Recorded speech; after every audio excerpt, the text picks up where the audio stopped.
Excellent. Well, it looks like this is us, so we're going to make a start, and it just means that when we come to the end and you get to applaud, you're going to have to clap twice as loud. Okay, so my name's Andrew Cooke. I'm going to talk to you about getting the most from farm data. For those of you who've been here fairly consistently over the last day and a half, some of what I'm going to talk to you about is actually not new. You'll have heard it from some of the other presenters. I'm going to try and give a bit of an overview and share some thoughts.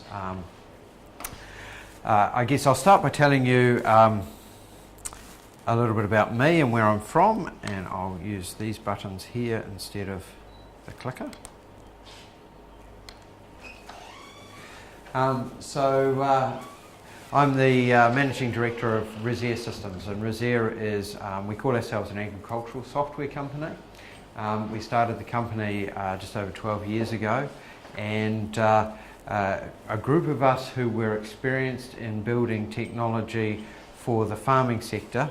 We were based at AgResearch, which is New Zealand's Crown-owned company that does agricultural research, specialising in pastoral or livestock-based farming.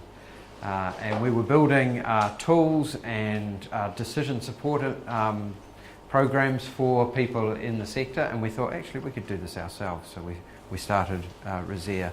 We specialise in helping other businesses in the sector, agribusinesses, to build solutions for farmers and their advisors and other people in the sector.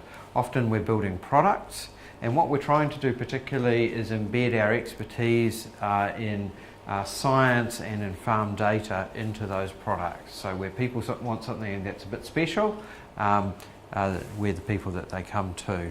Our background has us particularly doing work in livestock management, livestock genetics, pasture management, feed management, all of those sorts of areas.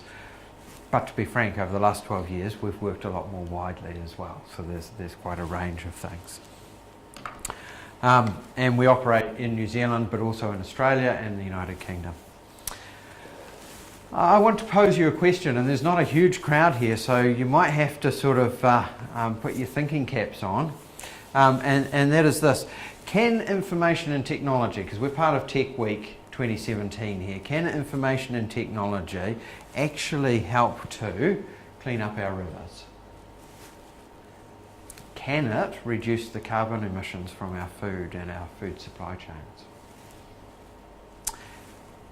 Can technology care for our animals more humanely? Big thing that our markets and our communities are asking about.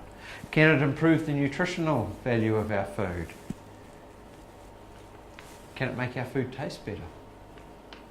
We'd all love it if it could, and there are those who would say, well, maybe with 3D printing and some engineering, maybe with some gene editing and other things, maybe technology will be able to help our food be of higher nutritional value and to taste better. But I guess I would start with perhaps the proposition that technology itself directly will probably not by itself achieve those things. Somebody said this morning, technology is a tool. And that's exactly right. You know, in fact, the word I love is technology is to augment us. Whether it's literal augmented reality or whether it's just the products and services that we use in the technology space enable us to do more than we could just do with our hands. And that's been the case for a long time since we first started using ADSs and clubs and other sorts of things. Right through to the tractors that farmers use to be able to cultivate more acres than they otherwise could, and to the decision support tools that we use to enable us to see things that we otherwise couldn't see. Yeah, and so I think technology can contribute to all of those questions in a number of ways, and I think the key ways that it can help us to achieve all of those really good outcomes is through improved information that supports better decision making, improved information that helps us to be more responsive to the needs of our animals, to the needs of our environment, improved information that helps us to understand and make better decisions so that we actually see the potential of impacts that we're going to have on carbon dioxide or methane production or other environmental impacts before we actually do those things. It can help us through improved automation and control, and I'm going to give you just a couple of very tiny examples of that as they play out in the sector. But to me, better decision making is really the biggie, because most of the things that we do have an incremental effect. And you'll have seen this in your own businesses as well. You know, if you can, if some of your staff can put together a widget a little bit quicker, that's great, and automation helps us to put widgets together more quickly. Yeah? If we can save a bit of time when we're out on the farm by using a tractor with a much wider set of cultivation equipment, well great, we've just through that or through other automation we've saved some time, we've made an incremental gain. But when you make better decisions, you may do something entirely different. You may do things that have an order of magnitude of impact. Yeah? And so better decisions, I think, is the key. And better decisions in farming is important because farming is a complex system with feedback loops in it. Yeah? So we call it a complex adaptive system. So it's a system that adapts based on what we do and what happens in the environment. We see it, some of our work is with the organisations that track nutrient use on farms and nutrient leaching out from farm systems, and it varies enormously, not just on what the farmer does in terms of stocking rates and decisions about feed and fertiliser, but particularly in terms of what happens in the environment. Yeah? A season with more rain will produce more nitrate leaching into rivers than the season before, which was dry. Even if the farmer has adapted their management, there's nitrate sitting in the ground attached to the soil and the rain washes it through. But that also has other impacts. We know that impacts of drought, for instance, on animals, or facial eczema, which is a naturally occurring fungus that produces a toxin which can harm animals. We might not even see it, but that creates a feedback loop that affects the reproduction of those animals the following season and the season after that.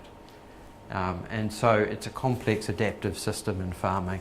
Farmers need to make strategic decisions around what they do. Maybe that's fitting their livestock or pasture production to the overall climate.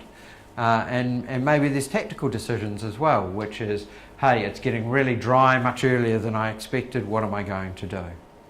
And I was talking to, literally just before on the mobile phone out there, I was talking to a farmer in inland New South Wales who was saying, well, the other season, you know, I had to make a decision, I was out of feed on my property, did I get rid of animals or did I buy in some feed? Tactical decision. Yeah. And change management, and to me this is a biggie.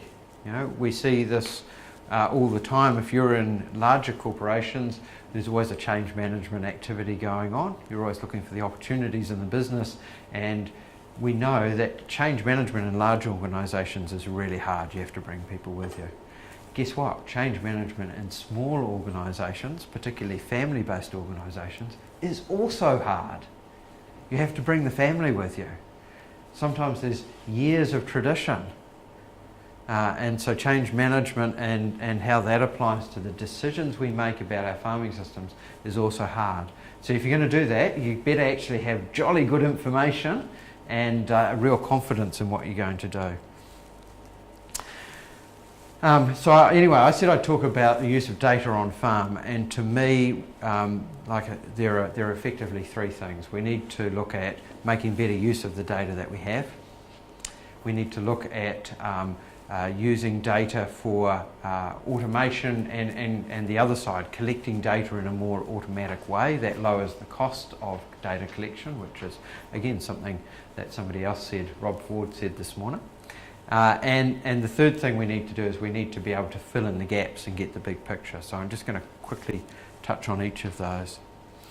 So making better use of the data that we have is hard in an industry which is traditional and has evolved over time, and where data has grown up, or data use has grown up in organisations over time, because we have ended up with these silos, and they're not badly intentioned silos.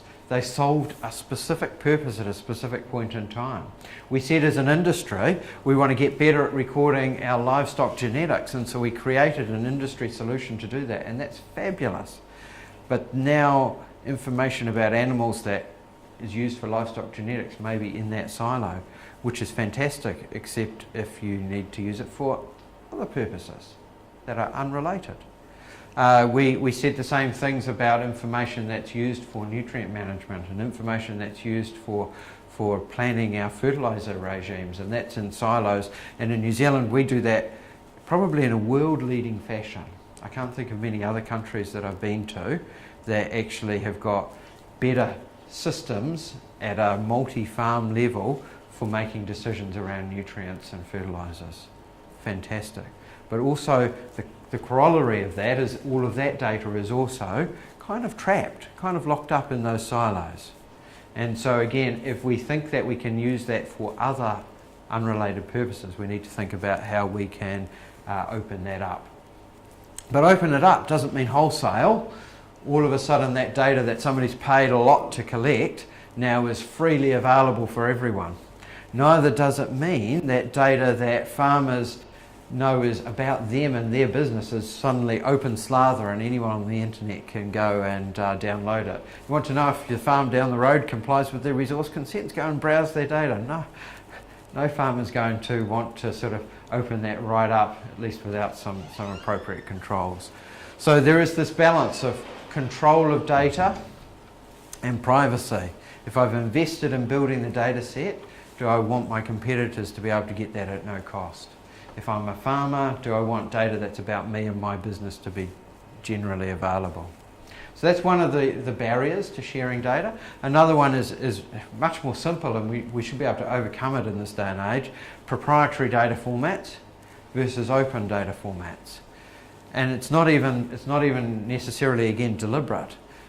Information was collected in this form and in this system because it was appropriate at this point in time, maybe when the software was created 15 or 20 years ago. It's still in that form. It's now a big job to get it into some other form. And I often speak with businesses now who we're trying to help, and they say, look, I'd love to create REST web services and all those modern things, and that'd be great. But the effort of getting it out of our COBOL-based back-end system into that is actually going to be really big. And so there's a barrier there. And the other barrier we meet, and this is much more subtle, is that there are different semantics or different ways of describing data that mean different things to different people. A classic would be stock classes. And I talked with someone just the other week about how weaner cattle are named in the North Island of New Zealand versus the South Island, where they're just called calves. Yeah? And when I work across in Australia, the situation's worse. Or better, I'm sure, if you're over there. But we strike it in much more subtle ways. For instance, two well-known benchmarking packages used in New Zealand in the dairy industry ask about the number of cows you have on hand in subtly different ways. One of them asks about your peak cow numbers and your calving time, because from that you can work out the production curve. And the other one asks for cow numbers by month. And the two are not necessarily compatible. If you've got data in one system that tells you, maybe you've got 10 years of data which says here's the peak cow numbers, how do you transform that across to the other system which needs cow numbers by month? Or vice versa even. Yeah? Can be done, but actually tends to require a person sitting in the middle making the judgment call. And if we want to share data more efficiently, we actually need to figure out ways to get around those things. So those of you who know me know I'm going to talk about the New Zealand Farm Data Standards and the Farm Data Code of Practice, and so I'm not going to spend a lot of time on them. Suffice to say that if you're here and you're in a business which collects data about farmers, you should be looking to be accredited under the Farm Data Code of Practice. And if you're not sure whether you should, have a talk to our friends at Federated Farmers and they'll set you straight. Okay? And it's not a difficult thing because it doesn't require you to dramatically change your opinion on data. If your opinion is, my company's collected the data and we own it, the Farm Data Code of Practice simply says you need to make sure that your terms and conditions reflect that. Yeah? If your position is the opposite, the farmer owns all the data and if they tell me to delete it, I'll delete it, that's fine too, as long as your terms and conditions make that clear. Yeah? So the Farm Data Code of Practice doesn't care about what your actual position is on use of data, it wants to ensure that you and your farmers who you relate with have got a common understanding of that. Yeah? Because that changes people's behaviours, and then you don't get farmers banging on and saying, why can't I share my data? Well, you sign up to the service and you agreed that you would not share your data. Farm data standards are that other piece of the puzzle where we're trying to solve that semantic or meaning problem. So there's simple data dictionaries, and they cover, I'm talking in the plural because they cover different areas. There's an area that covers individual animal recording. There's an area that covers sort of farm level descriptors. There's an area that talks about application of nutrients and sprays and other things to land, and there's an area that covers health and safety information. And they're very, very simple, and they're just effectively this term, this is what it means. This term, this is what it means. And here's some synonyms. So if you hear cow numbers or other things talked about, that's what they map back to. And that's all about trying to get a common understanding. So going forward, developers of software and information systems and manuals don't have to go, what are we going to call that piece of information? Make sense? The other piece of the puzzle is the data linker framework, and that's a framework to help organisations that do want to interchange data to do it more effectively without having to build yet another integration with every different partner who wants to share data. And it also helps reduce the overhead that comes with trying to share data effectively. Because if you don't go to a big organisation, worse if you're also in a big organisation, and you say, well, let's share some data with each other, apart from those nice initial discussions, what's the first thing that has to happen? The lawyers have to get involved. And there's discussions about warranties and who warrants this and who's going to indemnify somebody against that, and what are the uses you might make of this data. The data linker has got a bunch of, let's call them pre-prepared agreements that have already had the lawyers of a number of New Zealand's larger agri-businesses look through them. There's a bunch of options, and you can choose the options that best suit your sort of data that you're making available. And then if you're coming along and wanting to access that data, well, as long as you agree with those terms and conditions and are prepared to honour those, you effectively sign that contract and you can access that data. Data Link is quite cool because it's not a central database, so there's no central store of farmers' data or other data. It's not a pipe, so there's nobody clipping the ticket saying we'll take a transaction fee, and in fact it's a membership-based thing. So organisations that sign up to be part of the data linker membership effectively get a say in how it runs, and they contribute a small amount annually to maintaining the shared schemas or definitions of data that it uses. It's based on all the latest internet standards, and whenever I go and talk to the software developers in the room about what it's built on, their eyes light up and they say, oh great, that's the sort of stuff I want to be using, so, which is good.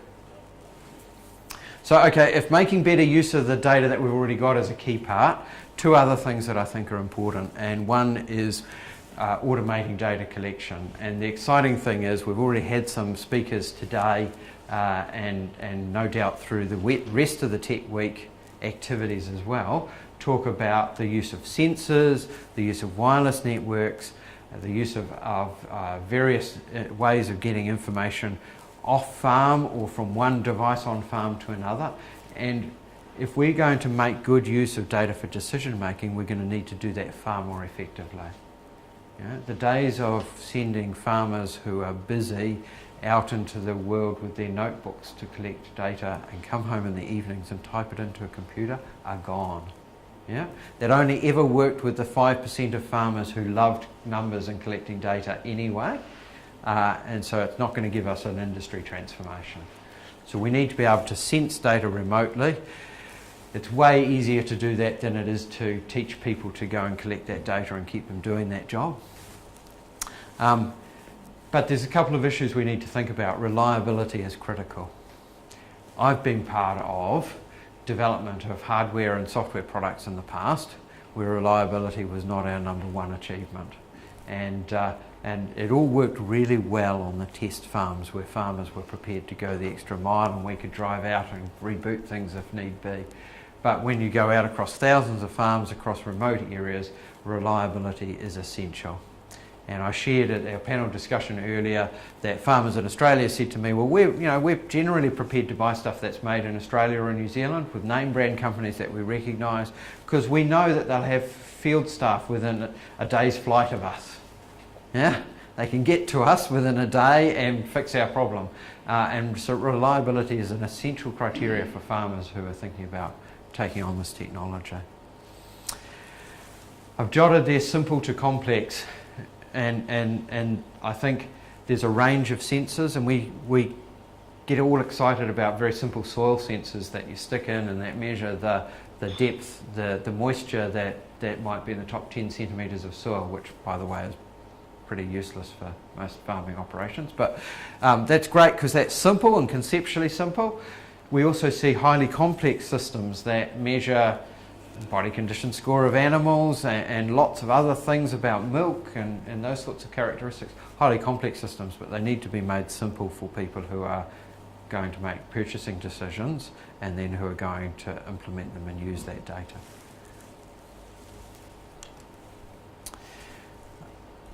The final thing that I think we need to get better at doing, and again we're starting down this continuum but there's a way to go, is we need to use remote sensing and predictive data to fill in the gaps.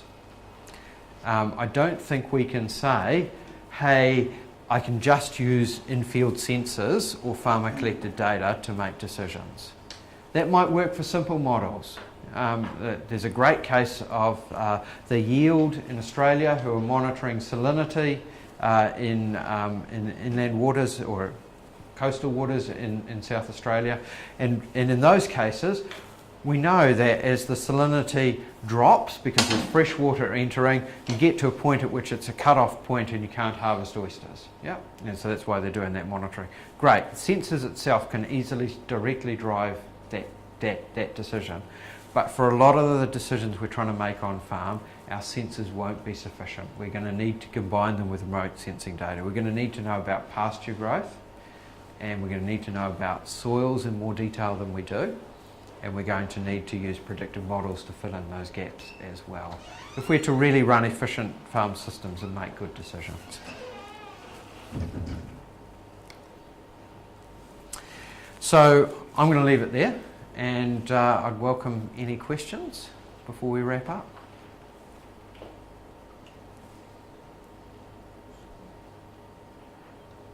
No? Just one question, Andrew. What was the answer to your very first question? What's your view? What's my view? A combination of information and technology. Yeah, so can information and information technology help us to achieve all of those good things that I talked about in that first slide? Let's see if I can find that first slide. Not sure if I can quickly get back to it.